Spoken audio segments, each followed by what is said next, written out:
Hello friend, welcome back to our YouTube channel first take.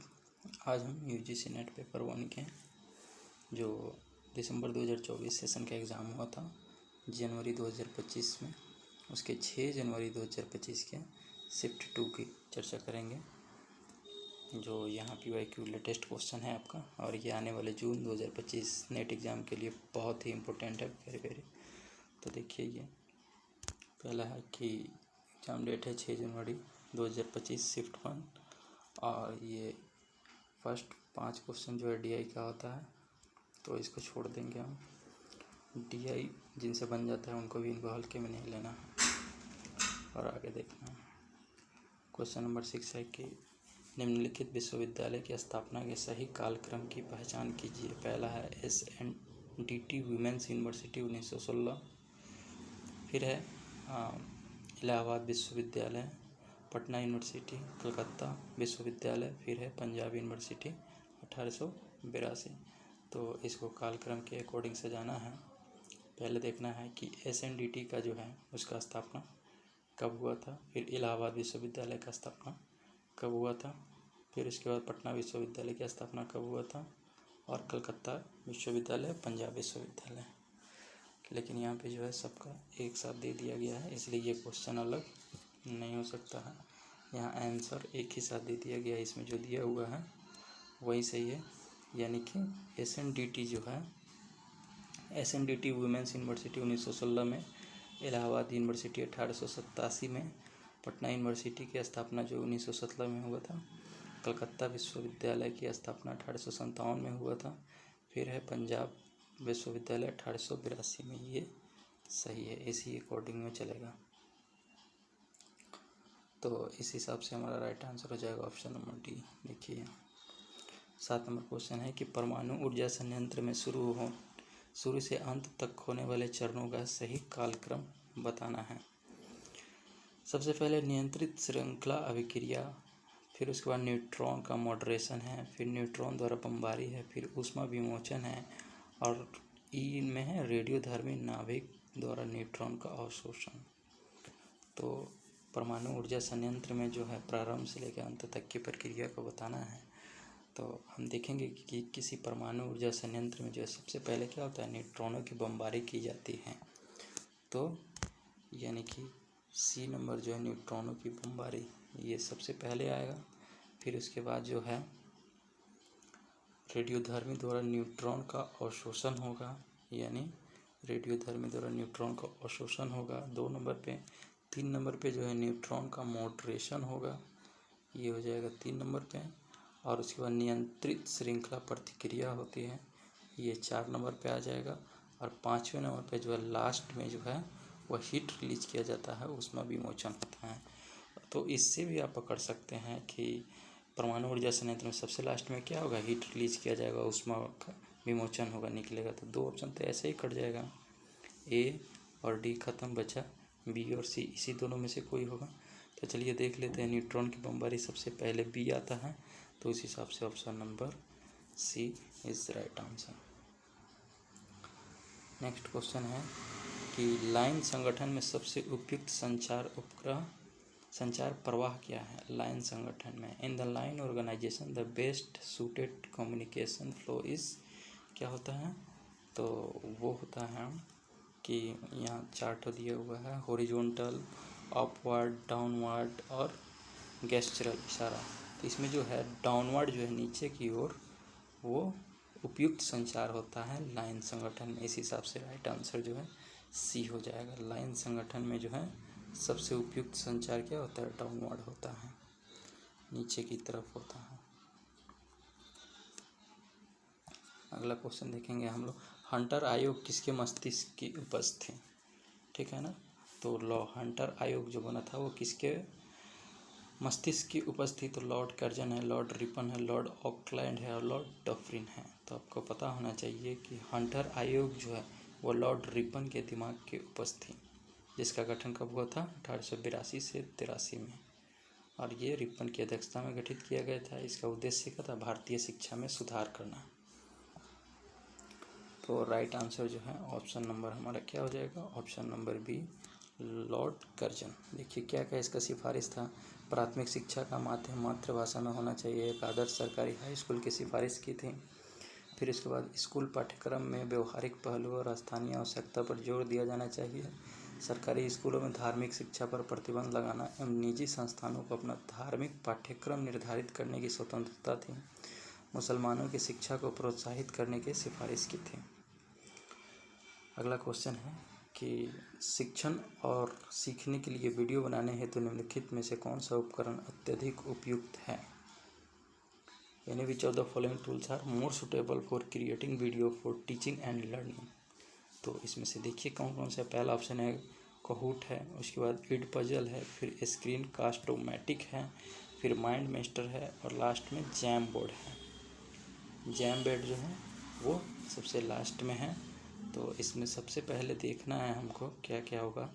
तो कहूट जो है वो नहीं होगा, तो ऑप्शन ए तो ऐसे ही गया, ठीक, ये ख़त्म। फिर जो है इड पजल जो है ये होगा। उसके बाद सी नंबर में है स्क्रीन कास्टोमैटिक, डी नंबर में है माइंड मास्टर और ई नंबर में है जैम बोर्ड, ठीक। तो यहाँ पे राइट आंसर हो जाएगा हमारा एक इड पजल हो जाएगा और उसके बाद स्क्रीन कास्टोमैटिक। यहाँ स्क्रीन से भी पकड़ सकते हैं जब वीडियो बनाने की बात आ रहा है तो। बाकी ये माइंड मास्टर और जैम बोर्ड ये दोनों यहाँ पे सुटेबल नहीं है। तो इस हिसाब से right answer option number B हो जाएगा। नेक्स्ट क्वेश्चन देखेंगे, देख लीजिए। शिक्षण और सीखने के लिए वीडियो बनाने हेतु एड पजल और स्क्रीन कास्टोमैटिक उपकरण अत्यधिक उपयुक्त होता है। एड पजल जो है एक युक्त इंटरैक्टिव वीडियो प्लेटफॉर्म है। स्क्रीन और कास्टोमैटिक screen recorder video editor software है। नेक्स्ट क्वेश्चन देखेंगे कि निम्नलिखित में से कौन जांच प्रशिक्षण मॉडल का उद्देश्य है। तो चलिए देखते हैं कि कौन कौन जो है जांच प्रशिक्षण मॉडल यानी objective of inquiry training model. इससे पहले वाले शिफ्ट में भी इससे रिलेटेड एक क्वेश्चन था। तो देखिए पहला ऑप्शन है वैज्ञानिक प्रक्रिया संबंधी कौशल विकसित करना, दूसरा है छात्रों में रचनाशील जांच के लिए रणनीतियाँ विकसित करना, तीसरा छात्रों में अस्पष्टता या अनेकार्थता के प्रति सहनशील होने की क्षमता विकसित करना और चौथा में छात्रों में रचनाशीलता की भावना विकसित करना। तो यहाँ पे जो है अगर हम देखें इंक्वायरी ट्रेनिंग मॉडल के हिसाब से तो इसमें सभी के सभी ऑप्शन सही हैं। कैसे, तो देख लेते हैं कि पहला कह रहा है कि वैज्ञानिक प्रक्रिया संबंधी कौशल विकसित करना, बिल्कुल सही।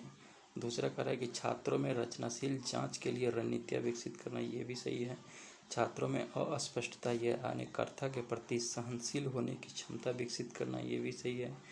छात्रों में रचनाशीलता की भावना विकसित करना, ये भी सही है। इस हिसाब से चार ऑप्शन सही है जो कि ABCD ऑप्शन नंबर ए में दिया हुआ।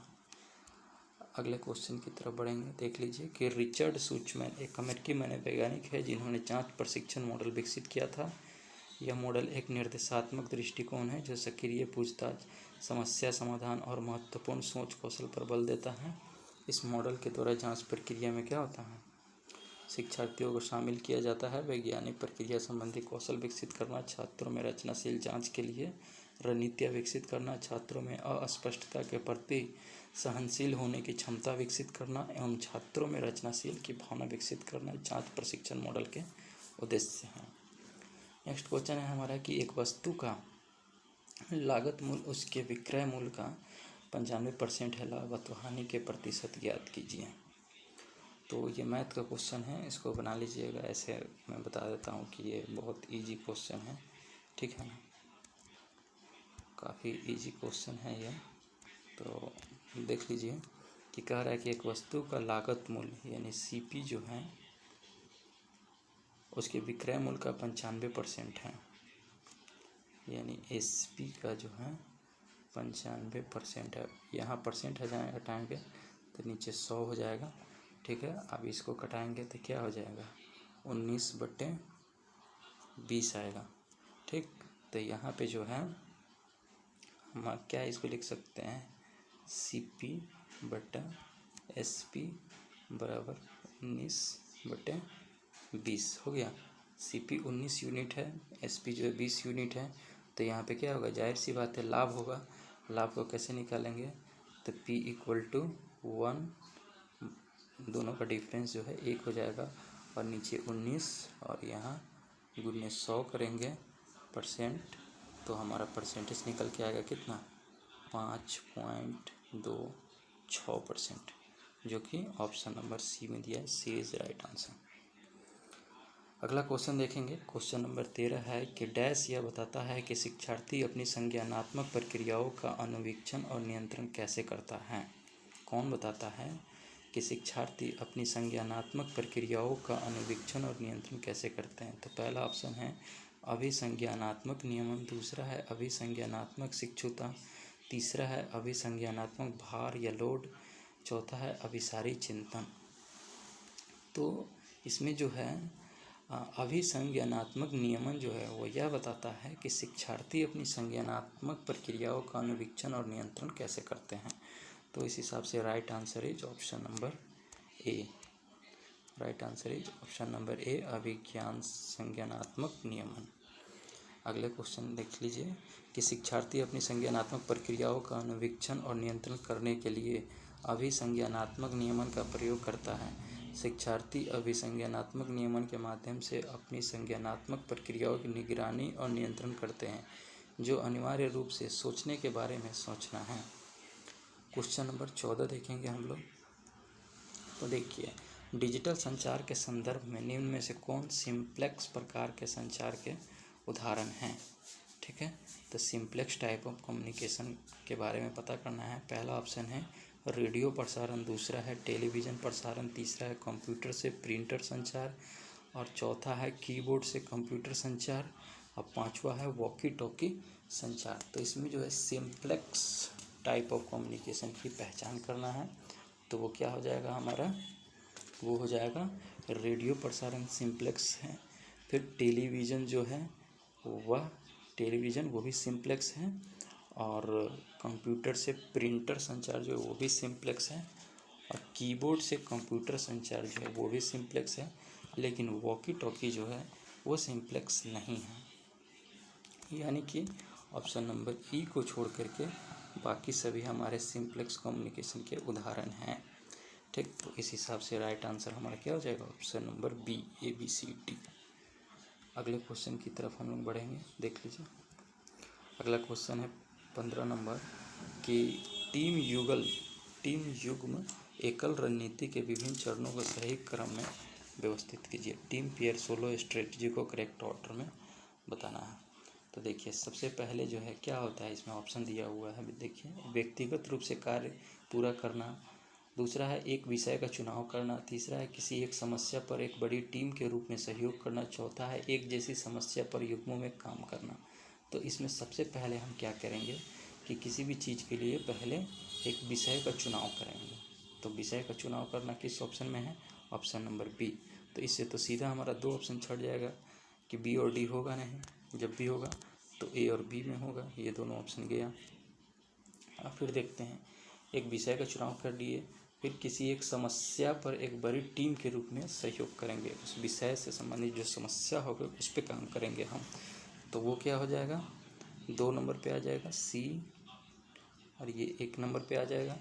फिर इसके बाद एक जैसी समस्या पर युग्मों में काम करना। अब अगर देखेंगे कि एक जैसी समस्या है तो वो टीम में शामिल कर लेंगे उसको, क्योंकि चलो भाई हम लोग का समस्या एक ही जैसा है, मिल करके इसको सोल्व करते हैं।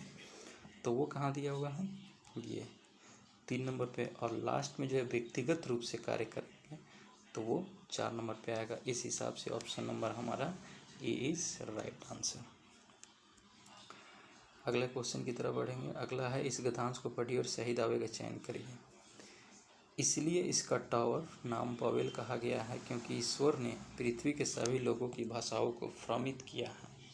एक गद्यांश यहाँ पे दिया हुआ साइलोडिज्म का क्वेश्चन है कि इसलिए इसका टावर नाम बाबेल कहा गया है क्योंकि ईश्वर ने पृथ्वी की सभी लोगों की भाषाओं को भ्रमित किया है। यह क्या है, यह एक युक्ति है, यह एक व्याख्या है, यह इसलिए इस संदर्भ में एक निष्कर्ष सूचक है। फिर इस संदर्भ में क्योंकि जो है सूचित करता है कि जो बाद में आएगा वो बाबेल नाम देने की व्याख्या करेगा। 5वां ऑप्शन है इस कथन का वाक्यांश आधार वाक्य नहीं है। तो यहाँ हमको बताना है कि यह जो है एक आर्गूमेंट तो बिल्कुल नहीं है। तो ऑप्शन नंबर ए तो यहाँ पे सीधा कट जाएगा। चलिए देख लेते हैं कि ऑप्शन नंबर ए जो है यहाँ तो सीधे कट जाएगा। ए जो है, सॉरी,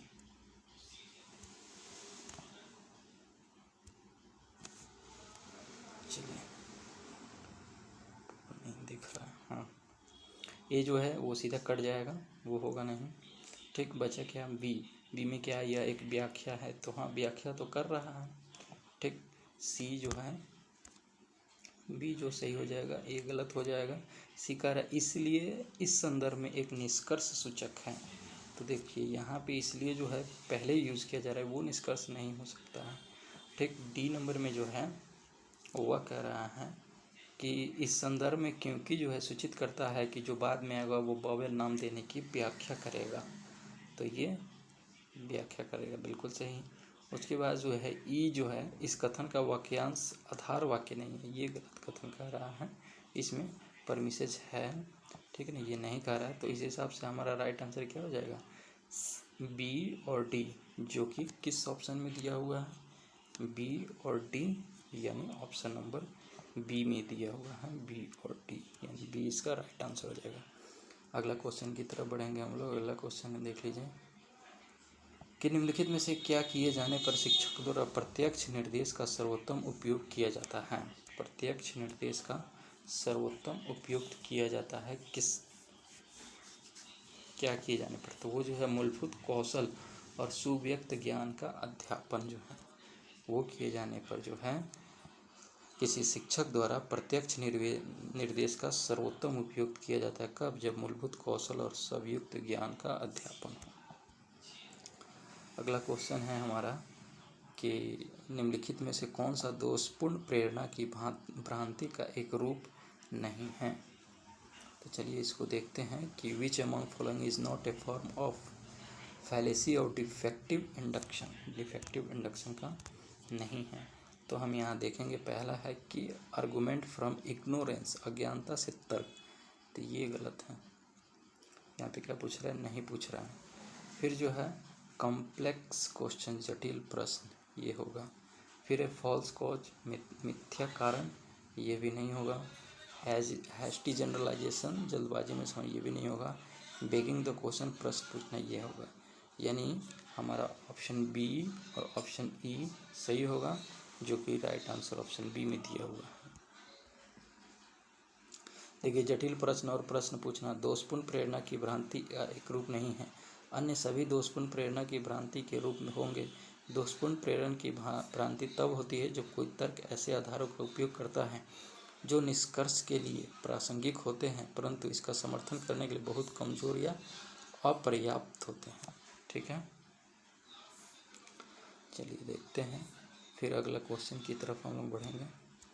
अगला क्वेश्चन है कि निम्नलिखित में से कौन से पॉलीसाइक्लिक हाइड्रोकार्बन पीएच के संबंध में सही है।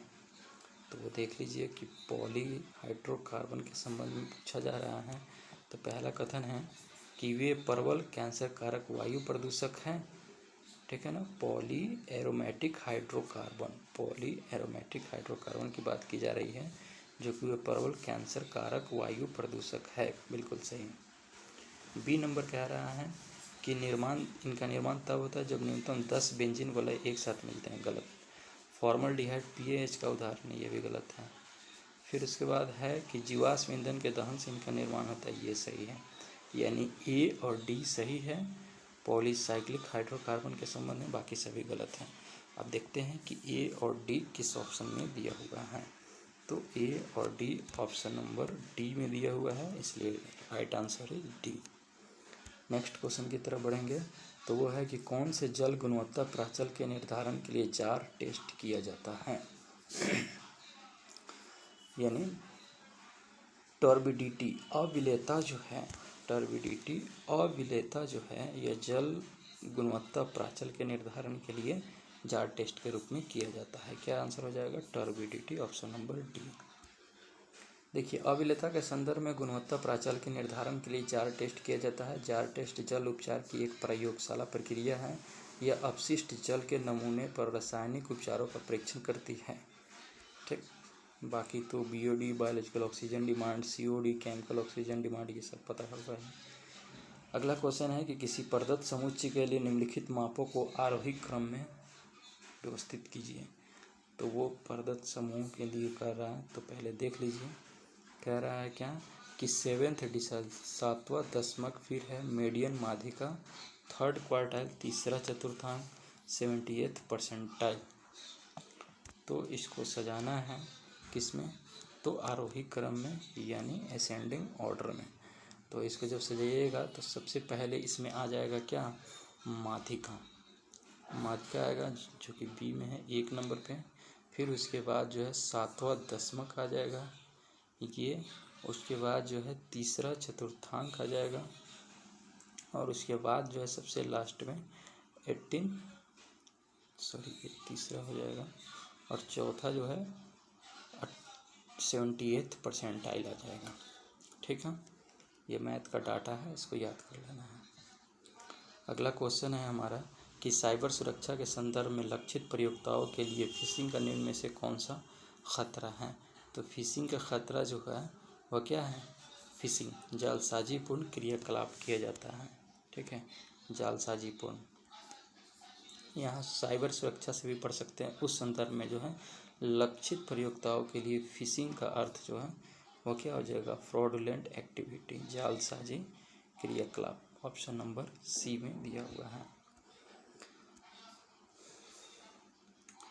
क्वेश्चन नंबर 23 है कि यूजीसी ने गुणवत्ता आश्वासन के संबंध में क्या क्या सिफारिशें की थी।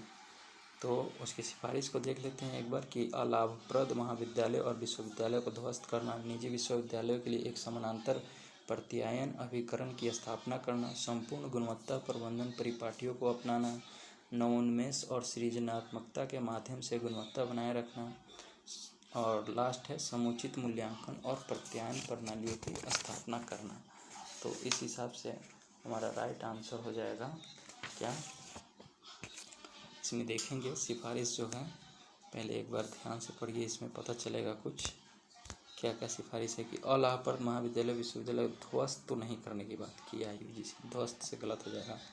फिर जो है उसके बाद निजी विश्वविद्यालय के लिए एक समानांतर प्रत्यायन अभिकरण की स्थापना करना है। तो निजी के लिए समानांतर का नहीं करना है, ये गलत हो जाएगा। ऑप्शन सी है कि संपूर्ण गुणवत्ता प्रबंधन परिपाटियों को अपनाना है, बिल्कुल सही है। डी है नवोन्मेष और सृजनात्मकता के माध्यम से गुणवत्ता बनाए रखना है, बिल्कुल सही। Sustaining quality innovation and creativity को बढ़ावा देना है। 5वां है समुचित मूल्यांकन और प्रत्यायन प्रणाली की स्थापना, ये भी सही है। यानी CDE सही है, बाकी ऊपर के 2 गलत हैं। तो अब देखेंगे कि किस ऑप्शन में CDE दिया हुआ है। CDE ऑप्शन नंबर सी में दिया हुआ है हमारा, तो सी इज राइट आंसर हो जाएगा। अगले क्वेश्चन की तरफ हम लोग बढ़ेंगे। तो अगला क्वेश्चन हमारा रीजनिंग से है, जो रीजनिंग में देख लेंगे कि एक पहला कोड दिया हुआ है, उस कोड को कश्मीर जो है, कश्मीर को इस कोड में लिखा जाता है, तो फिर लखनऊ को कोड क्या होगा। तो देखिए कश्मीर का पहला के है, यहाँ जे है, ए है, जेड है, एस है। तो के से जे पे गया, के से जे पर जा रहा है, के से जो है वह जे पे जा रहा है, यानी एक कम हो रहा है। ए से जो है जेड पे जा रहा है, एक कम हो रहा है। एस से जो है आर पे जा रहा है, एक कम हो रहा है। एच से जी पे जा रहा है, एक कम हो रहा है। इसी तरह लास्ट वाला देखिए आर से क्यू पे जा रहा है, एक कम हो रहा है। तो उसी तरह जो है लखनऊ के लिए एक एक कम करते जाएंगे। एल से एक कम करेंगे तो क्या हो जाएगा हमारा, के हो जाएगा। फिर यू से एक कम करेंगे तो क्या हो जाएगा, टी हो जाएगा। अब देख लीजिए इसी 2 पे आ जाएगा, option number A is right answer. आगे बढ़ेंगे। निम्नलिखित में कौन सा गलत है उसकी पहचान करना है।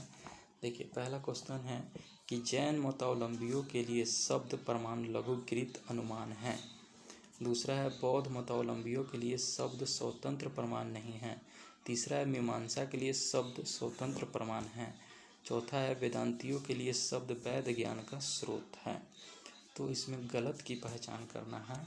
ठीक है, तो जैन मतावलंबियों के लिए शब्द जो है प्रमाण लघुकृत अनुमान जो कह रहा है, ये जो है गलत है। बाकी बौद्ध मतावलंबियों के लिए शब्द स्वतंत्र जो है प्रमाण नहीं है, बिल्कुल सही।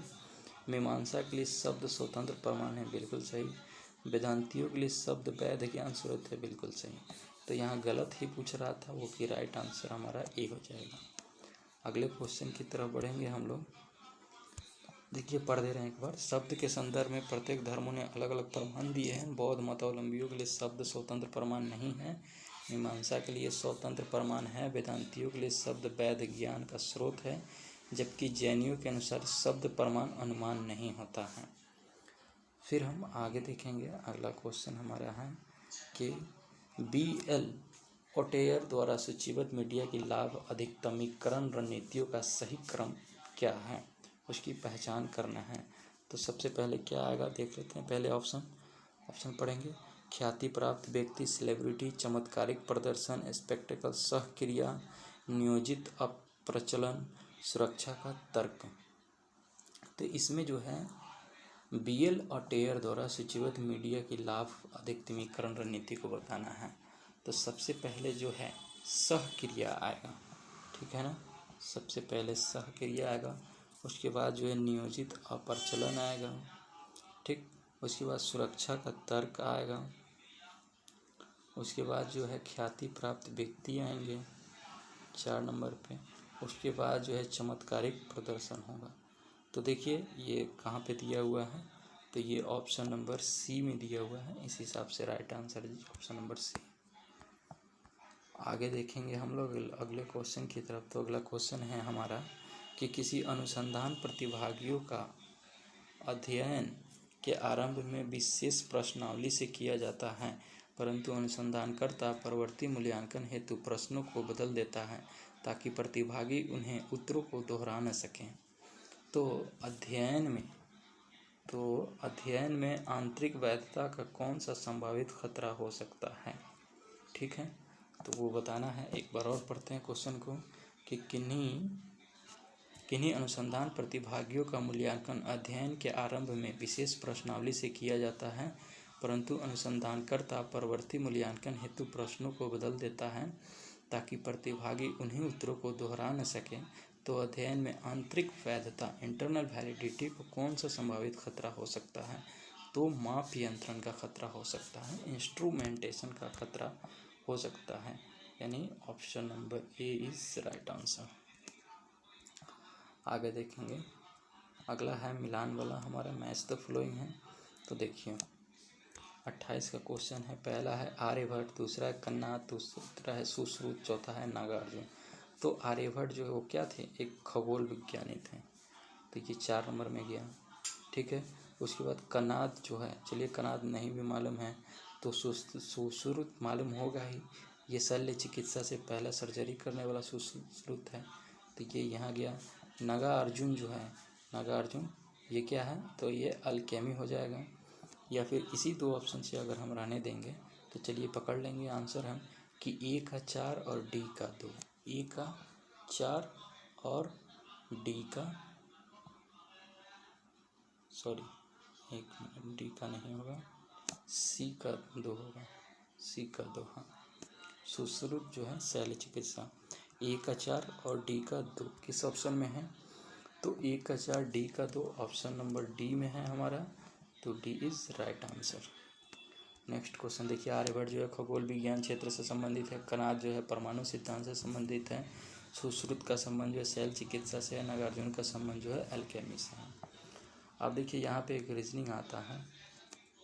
ये रीजनिंग क्या दिया हुआ है कि 3, 8, 5, 24, 35, 48, तो 3 से कितना बढ़ के 8 हुआ, इसमें 5 जोड़े तो 8 से 15 कितना हुआ 7, 15 से 24 कितना हुआ 9, 24 से 35 कितना हुआ 11, 35 से 48 कितना हुआ 13। तो देख रहे हैं 5, 7, 9, 11, 13 बढ़ रहा है, तो अब कितना आएगा 15 आएगा। तो 48 में 15 जोड़ेंगे कितना हो जाएगा हमारा, 48 में 15 जोड़ने पर 63 हो जाएगा। ऑप्शन नंबर बी में दिया हुआ है, बी इज राइट आंसर।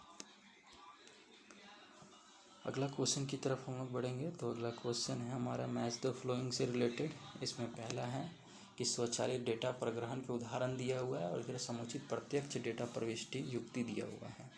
तो देखिए पहला है कॉन्टैक्टलेस क्रेडिट कार्ड, दूसरा है, मतलब इसका इंग्लिश ही पढ़िएगा तो जल्दी पकड़ लीजिएगा, नहीं तो ज़्यादा शुद्ध हिंदी भी पढ़िएगा तो फिर नहीं समझ में आएगा। Multiple choice answer in an examination paper. C है scan item at a computerise tool. D है कन्वर्ट प्रिंटेड और a handwritten document into an editable. तो देखिए इसमें तो कुछ नहीं पता होगा, तो अगर आप एग्ज़ाम देते हैं तो ये तो पता होगा कि multiple choice answer in an examination paper वो क्या होता है, तो वो OMR होता है। कहाँ दिया हुआ है OMR, आप खोजिए। देखिए मल्टीपल चॉइस वाला जो है OMR दिया हुआ है, यानी B का 4 हो गया। ठीक, उसके बाद अगर थोड़ा सा और पता होगा scan item at a computerise tool, तो वो कहाँ पे होता है स्कैन, किससे होता है, तो वो बार कोड रीडर से होता है। ये QR कोड जिसको हम लोग बोलते हैं, बार कोड रीडर करने वाला जो होता है ना, स्कैनर लगा वो बार कोड मतलब रीड कर जाता है, तो वो होता है। फिर उसके बाद जो है कॉन्टैक्टलेस क्रेडिट कार्ड की अगर हम बात करें, तो क्रेडिट कार्ड जो है वो RFID पे चलता है।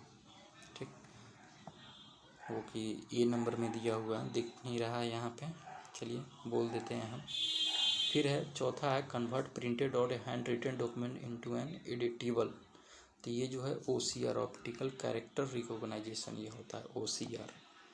तो इस हिसाब से हमारा राइट आंसर क्या हो जाएगा, जहाँ पे बी का जो है 4 नंबर दिया हो उससे भी पकड़ सकते हैं। बी का 4 नंबर डी में और बी में दिया हुआ।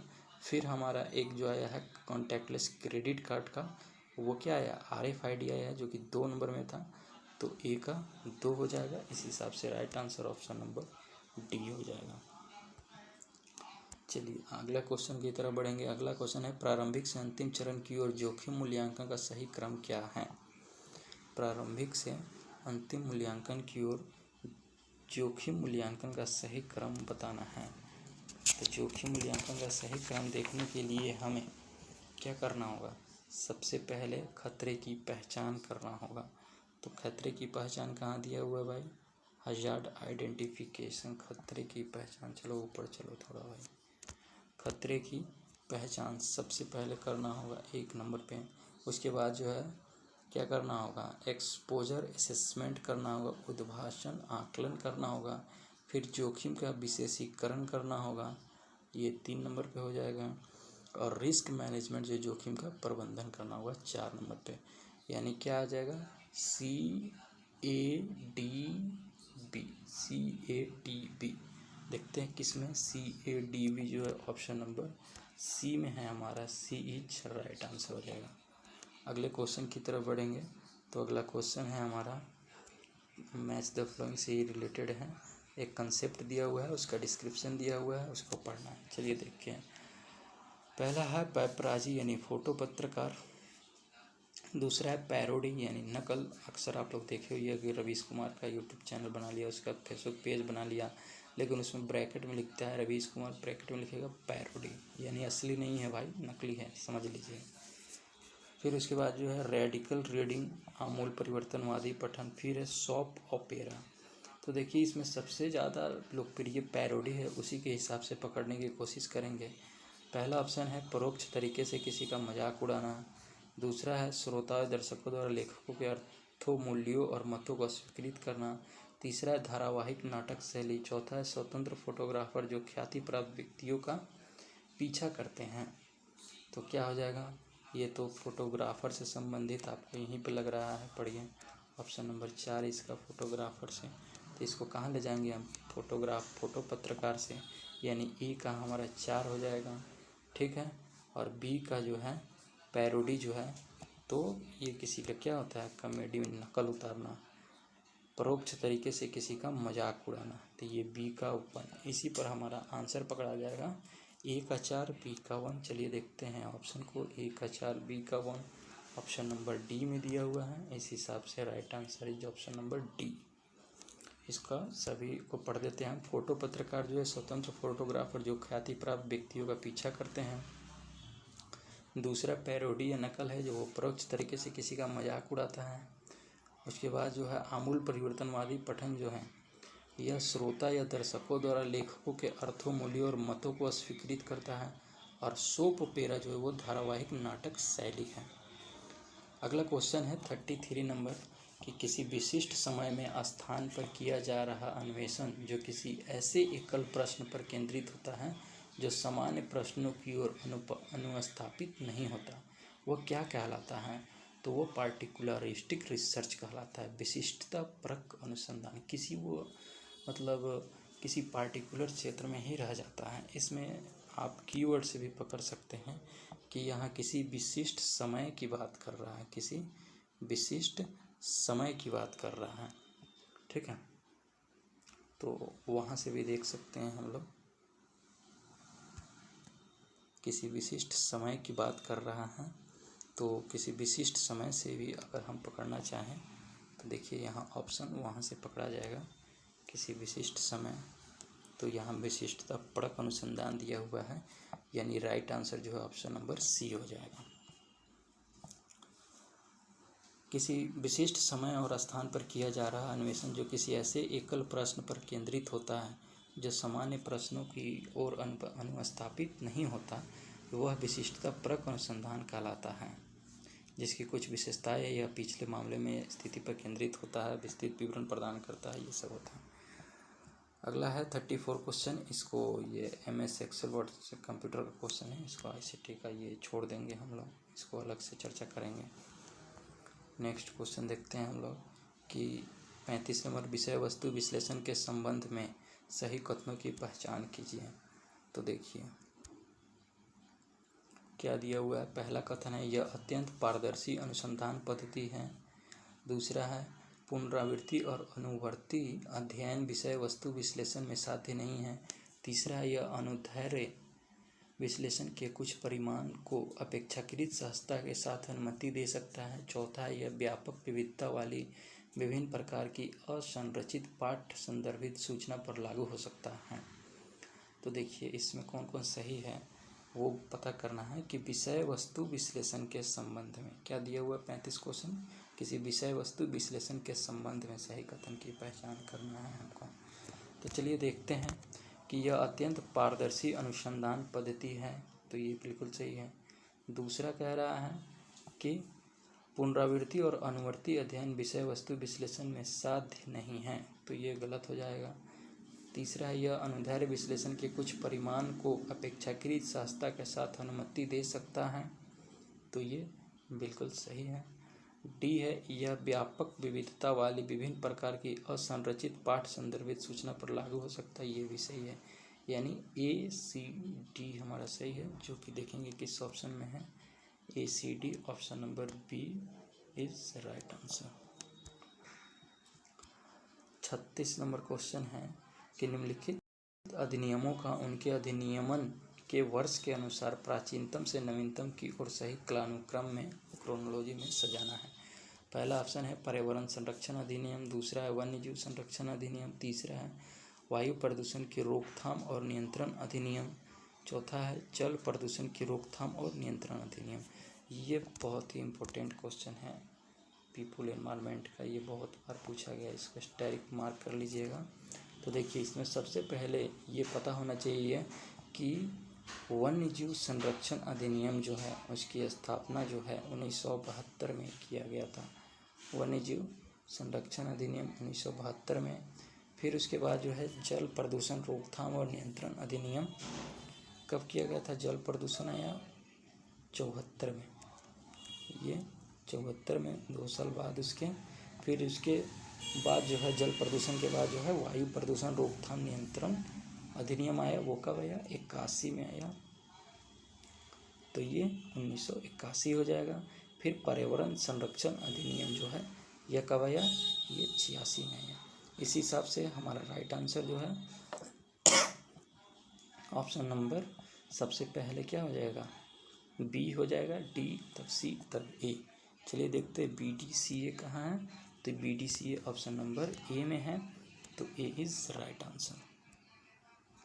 आगे बढ़ेंगे हम लोग। अगला क्वेश्चन है कि एक व्यक्ति जो है वह उत्तर की ओर मुंह करके खड़ा है, ठीक है ना। चलिए देख लेते हैं इस क्वेश्चन को कि एक व्यक्ति जो है वह उत्तर की ओर मुंह करके खड़ा है।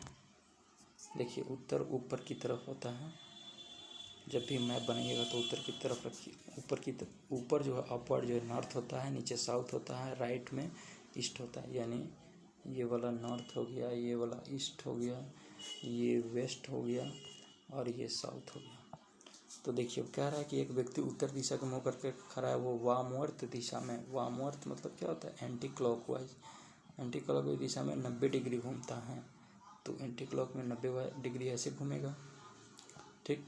फिर उसके बाद क्या कह रहा है कि फिर उसी दिशा में 135 डिग्री घूमता है। अगर 90 घूमेगा यहाँ तो फिर 45, तो ये 135 हो गया, ठीक। और कह रहा है कि फिर वह दक्षिणावर्त दिशा में, दक्षिणावर्त मतलब होता है क्लॉकवाइज, दक्षिणावर्त दिशा में 270 डिग्री घूमता है।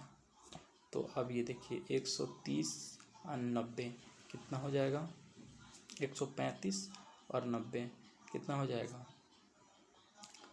तो ये 200 कुछ होगा, लेकिन हमको 270 कह रहा है तो कितना करेंगे, 3 ठो 90 डिग्री, तो यहाँ पे 180 ऐसे हो जाएगा, यहाँ जाएगा तो, और फिर 90 डिग्री इसके लिए ऐसे करना होगा, तब जाके 270 पूरेगा हमारा कहाँ से, यहाँ से लेके यहाँ तक 270 डिग्री ऐसे होगा दक्षिणावर्त।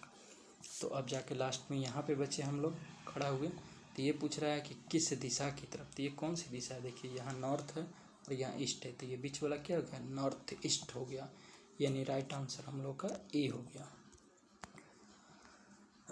अगला क्वेश्चन देखेंगे। अगला क्वेश्चन है कि 4 व्यक्ति ABCD ताश खेल रहे हैं। AB से कहते हैं यदि मैं तुमको 8 ताश दे दूँ तो आपसे C कितने पत्ते हो जाएंगे मेरे पास। तो ये देखिए ये लॉन्ग क्वेश्चन है, इसको मतलब मैथमेटिकल इक्वेशन का क्वेश्चन है, इसको कैसे बनाइएगा थोड़ा सा हिंट्स दे देता हूँ कि क्वेश्चन के अकॉर्डिंग जो है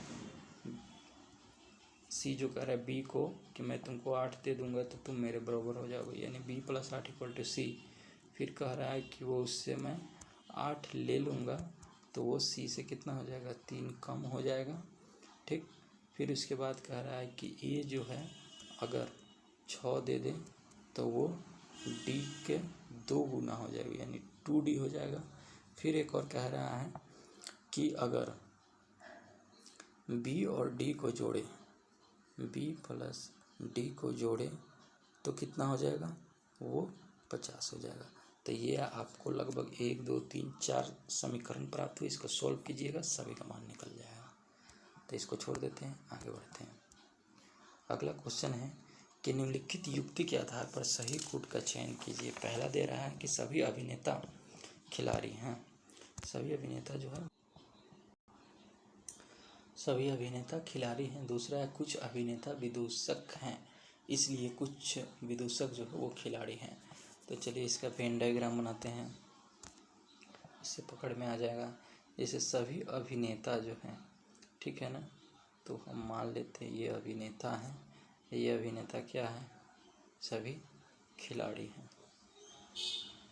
सभी अभिनेता जो हैं वो क्या होगा, खिलाड़ी हो गए, ठीक। उसके बाद कह रहा है कि इसलिए जो है कुछ विदूषक वो क्या हो गए, खिलाड़ी हो गए, कुछ विदूषक जो है वह खिलाड़ी हो गए। तो कुछ विदूषक के लिए हम लोग खिलाड़ी करेंगे, तो ऐसे बना देंगे और यहाँ पे जो है विदूषक कर देंगे। तो ये हमारा वेन डायग्राम बना। अब इस कोड के ऑप्शन के हिसाब से बताना है कि किससे ये कंक्लूजन निकल रहा है, जो तीसरा जो है, ठीक है ना।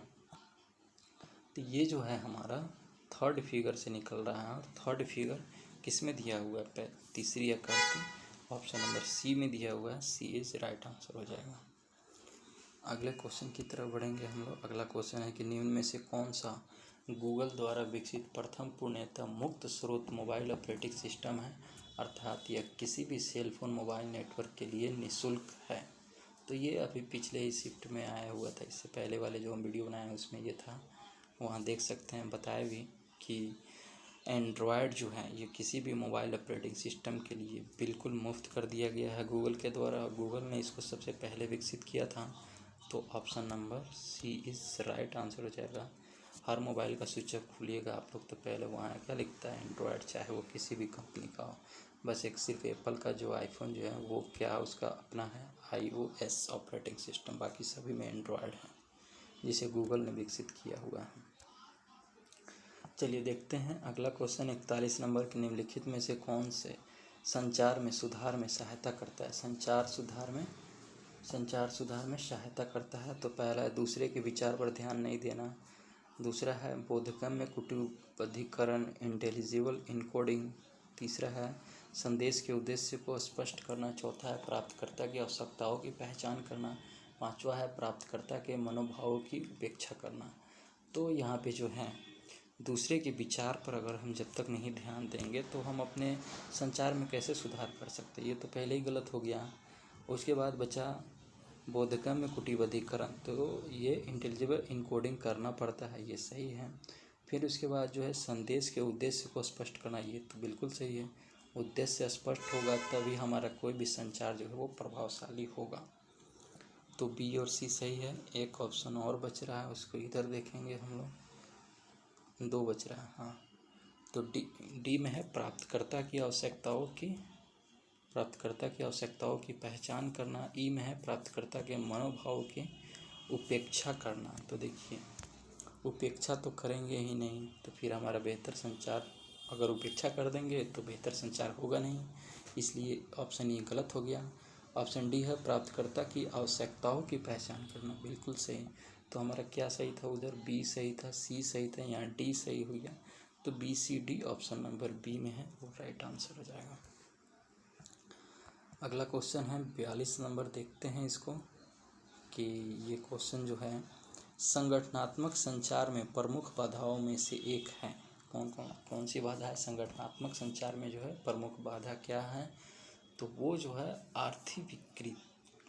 आर्थिक विकृति जो है सीमैटिक डिस्टॉर्शन जो है वो संगठनात्मक संचार में प्रमुख बाधा है। वो कैसे, चलिए देख लेते हैं कि संगठनात्मक संचार में आर्थिक विकृति प्रमुख बाधाओं में से एक है। संगठनात्मक संचार से तात्पर्य किसी संगठन के अंदर व्यक्तियों एवं समूहों के मध्य सूचनाओं का आदान प्रदान और संचरण से है। संचार संगठनों का एक केंद्रीय कार्य है। किसी संगठन की सफलता संगठनात्मक सफलता के लिए व्यक्तियों के एक साथ आने पर निर्भर करती है। संगठनात्मक संचार की और भी बाधाएं हैं, जैसे कि अस्पष्ट या अपूर्ण जानकारी, भाषा, संस्कृति या तकनीक, कठोर पदानुक्रम। अब आगे हम देखेंगे, पहला है ये नंबर सिस्टम का क्वेश्चन है, इसके लिए अलग वीडियो की आवश्यकता होगी, यहाँ पे नहीं समझ आएगा। फिर बताते हैं 44 नंबर क्वेश्चन है कि निम्नलिखित में से कौन सा रिक्त पद के विस्तार का उदाहरण है। तो देखिए कलम, किताब, भगवान, थैला। बहुत ही इंटरेस्टिंग क्वेश्चन था ये कि कौन सा रिक्त है। तो कलम कहीं भी रहेगा तो वो कुछ ना कुछ अपना स्पेस घेरेगा ही, मतलब जगह छेकेगा ही। फिर किताब जो है वो भी कहीं ना कहीं रहेगा तो वो कुछ अपना स्थान छेकेगा ही। फिर बैग जो है, थैला, वो भी करेगा, लेकिन गॉड जो है वो रिक्त है, वो रिक्त पद है, वैकेंट है, ठीक है ना, एम्प्टी है। तो यहाँ राइट आंसर हमारा क्या हो जाएगा, ऑप्शन नंबर सी, गॉड। अगला क्वेश्चन है कि श्रीधन्य कटक विश्वविद्यालय ने किसकी जीवन अवधि के दौरान प्रतिष्ठित स्थान प्राप्त किया। श्रीधन्य कटक विश्वविद्यालय, पहले ये बताइए कटक किस राज्य में पड़ता है, कमेंट करके आप लोग ज़रूर बताइएगा। बहुत ही फेमस स्थान है कटक, भारत के किस राज्य में पड़ता है। अगला है ये क्वेश्चन है कि श्रीधन्य कटक विश्वविद्यालय ने किसकी जीवन अवधि के दौरान प्रतिष्ठित स्थान प्राप्त किया। तो वो है संत नागार्जुन। संत नागार्जुन के जीवन अवधि के दौरान जो है श्रीधन्य कटक विश्वविद्यालय एक अपना प्रतिष्ठित स्थान ग्रहण किया। किसके दौरान, संत नागार्जुन के दौरान। Option number A is right answer. और अगला है हमारा गद्यांश, तो इसको आप पढ़ के बना लीजिएगा, काफ़ी इजी है ये। गद्यांश का 5 नंबर अपने हाथ में रहता है। तो इस तरह से हमारा आज का 6 जनवरी 2025 के शिफ्ट 2 का क्वेश्चन कंप्लीट हुआ। कैसा लगा कमेंट करके आप लोग ज़रूर बताएं, और अगले सेशन के लिए भी तैयार है। फिर मैं मिलूँगा अगले वीडियो में अगले शिफ्ट के क्वेश्चन को लेकर के।